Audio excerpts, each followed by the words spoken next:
Oke, mari kita mulai pembahasan kita kali ini. Kita bakal bongkar habis-habisan sebuah studi kasus dari Harvard Business Review yang jujur aja benar-benar bikin merinding.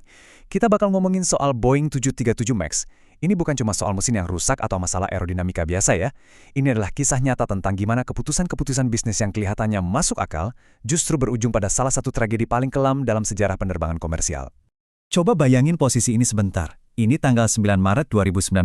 Kalian lagi tidur nyenyak di apartemen di Chicago, tiba-tiba telepon bunyi di tengah malam. Kalian adalah Dennis Muilenburg, COO Boeing, dan di ujung telepon sana, kalian dengar kabar yang jadi mimpi buruk semua orang. Pesawat 737 MAX kedua baru aja jatuh di Ethiopia. Padahal, belum lama ini tragedi Lion Air baru aja kejadian dan merenggut 195 nyawa. Kalian sendirian di ruangan itu, dan tiba-tiba aja beban seluruh dunia kerasa jatuh tepat di pundak kalian. Pertanyaannya, apa yang bakal kalian lakuin detik itu juga? Kasus ini tuh ngajak kita mikir keras, karena ini bukan sekedar mecahin masalah teknis di atas kertas. Ini adalah ujian mental paling brutal buat seorang pemimpin ketika skenario terburuk yang nggak pernah dibayangin benar-benar kejadian di dunia nyata. Nah, untuk paham gimana semuanya bisa sampai ke titik itu, kita masuk ke bagian pertama, perubahan budaya. Buat ngerti konteksnya, kita harus mundur sedikit dan ngelihat pergeseran budaya kerja di dalam Boeing sendiri. Dulu, selama lebih dari 100 tahun, Boeing itu kebanggaan dunia penerbangan. Mereka berbasis di Seattle dan benar-benar dijalankan oleh para insinyur. Fokus utama mereka cuma dua, desain yang keren dan keselamatan absolut. Kalau ada masalah, insinyur punya kuasa penuh buat nyetop produksi. Titik. Tapi, semuanya berubah drastis waktu mereka merger dengan McDonnell Douglas.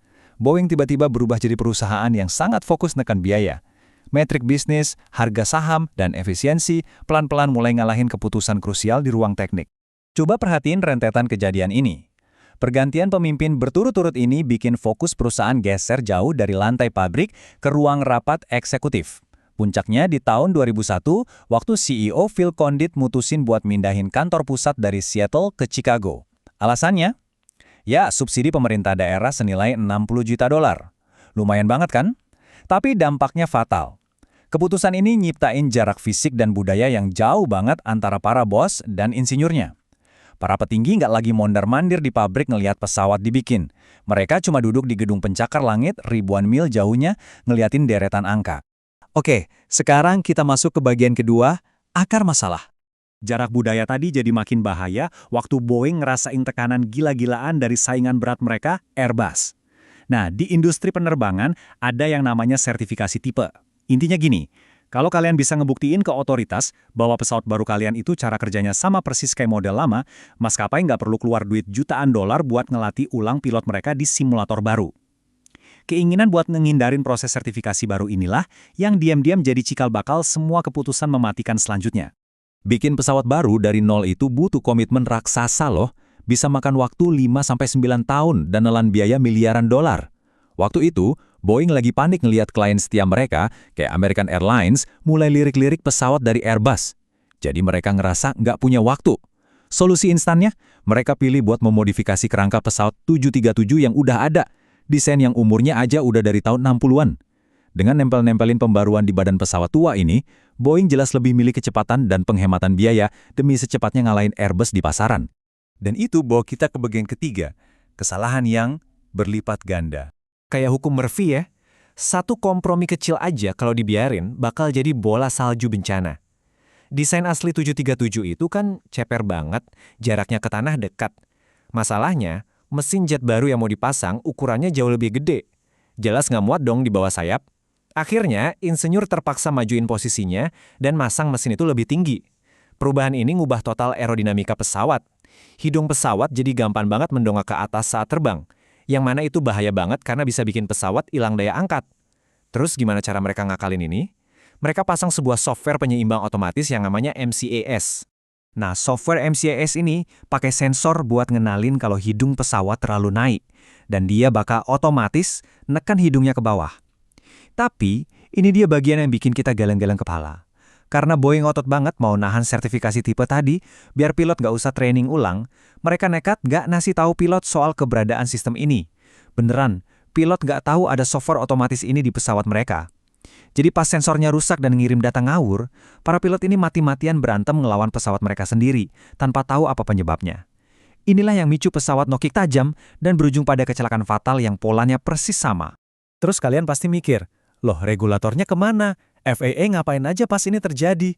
Nah, ternyata anggaran Lembaga Penerbangan Federal atau FAA waktu itu lagi dipotong abis-abisan. Mereka kekurangan staf ahli. Solusinya apa coba? Boeing dibolehin bayar insinyurnya sendiri buat meriksa dan nge-ak standar keselamatan mereka atas nama FAA.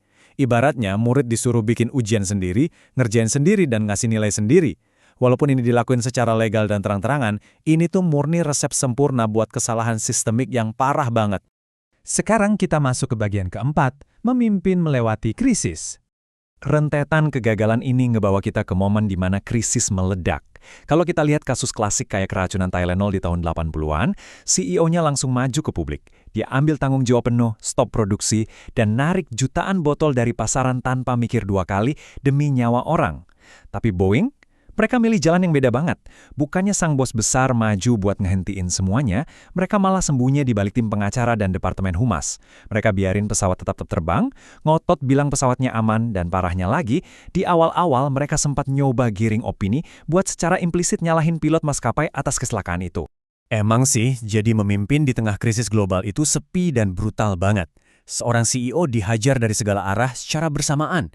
Investor panik, sahamnya anjlok, maskapai ngamuk, armadanya nggak bisa terbang, regulator nuntut jawaban, dan yang paling berat, berhadapan sama keluarga korban yang nuntut keadilan. Berdiri tegak nahan semua tekanan ini butuh keberanian ekstra. Dan justru di momen kayak ginilah, kepemimpinan sejati yang mengedepankan nilai kemanusiaan mutlak diperluin saat struktur perusahaan mulai goyah. Dan akhirnya bagian kelima, pelajaran paling berharga.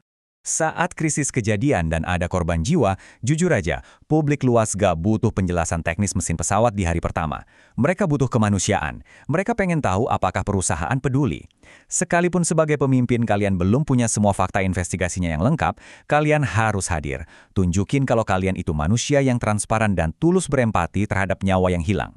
Kalau kalian malah milih sembunyi pakai bahasa-bahasa korporat atau siaran pers hukum yang kaku, itu cuma bakal ngancurin kepercayaan publik dan bikin krisis makin parah. Kesimpulan paling penting dari pembahasan kita kali ini tuh ini. Detik di mana kalian mulai nimbang nyawa manusia dengan metrik kecepatan operasional atau penghematan anggaran, kalian udah dipastikan kalah. Coba lihat aja akhirnya. Reputasi hancur, tuntutan hukum, saham anjlok, dan seluruh armada 737 MAX dilarang terbang secara global selama 20 bulan. Kerugiannya jauh melampaui uang yang berhasil Boeing hemat karena ngambil jalan pintas saat proses desain pesawat.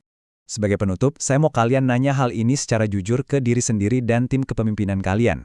Karena pada akhirnya, budaya yang kalian izinkan tumbuh setiap hari di tempat kerja, itulah yang bakal nentuin keputusan kalian saat krisis melanda.